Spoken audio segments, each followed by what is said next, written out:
Using neuroscience to manage your time. In the face of pressure, our instinct is to study or work as much as we can for as long as we can. So why do we still feel as if we have not accomplished enough at the end of the day?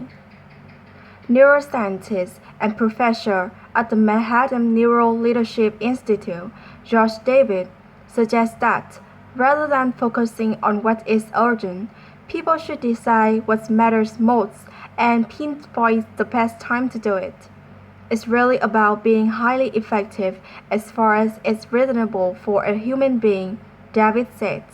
He believed that rather than making a to-do list and working through each item, people should decide on the main aim for the day and work out when they are most likely to achieve peak productivity. Then this time can be devoted to the task with the highest priority, such as writing an essay or revising. It is obviously impossible to work intensively all the time, so simple tasks not requiring much attention, emails or paperwork, can be done in any downtime. However, there are times when the extent to which small tasks can tax our brains is underestimated.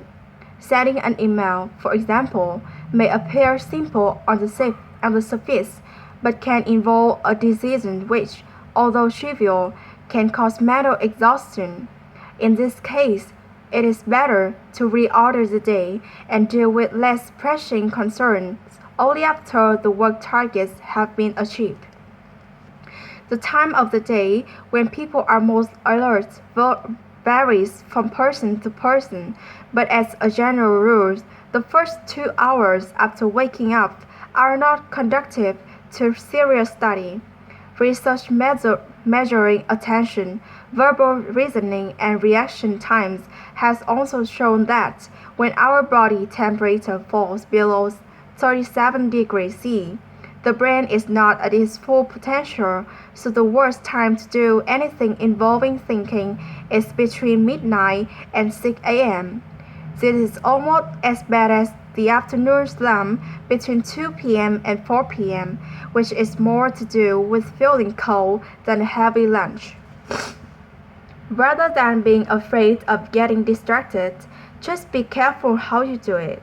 These days, when people decide to take a break, they tend to go on social media, said David, and then they spend too much time there. Instead, they should go back to daydreaming, where it is possible to stop thinking about working without really focusing on anything else. This allows more creative thinking and the integration between different parts of the brain, which cannot occur when the mind is required to focus on something specific. Neuroscience have revealed much about the mind-body connection and how exercise can be used as a tool. It's a different way of seeing exercise, said David.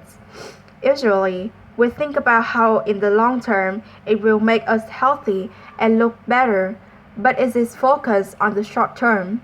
A short session, 20 minutes or so, or more moderate exercise will be sufficient. It does not need to be a lengthy gym visit. Just running up and down stairs or jogging on the spot can be an effective method of lessening tensions and boosting positive emotion. Foods that keep blood sugar levels stable will also help people to work more effectively, said David. If people snack during the day, they should choose foods that contain fats such as nuts, and cheese rather than carbohydrates. So avoid blood sugar spikes.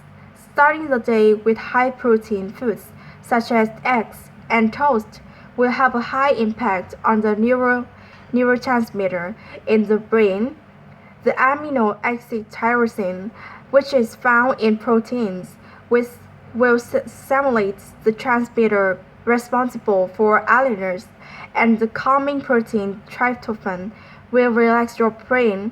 Our meals breaks, people should eat only to 80% capacity People's best work will be done when they are slightly hungry, but not starving. Keep hydrated and improve your mood by sipping water. Just remember not to overdo caffeine. It may improve your alertness, but also minimize concentration. Ensure you have a well-lit study space and that your desk space is clear. Clutter is a distraction and not a good one, as it reminds you of uncompleted work. A clear desk also gives you room for increased movement, whether sitting with your arms behind your head or your feet up. You could alternate between standing and sitting. Finally, try to get 8 hours sleep at night. While we sleep, our brains process and retain information, consolidating facts and reinforcing how to perform tasks. It also rejuvenates us both physically and mentally.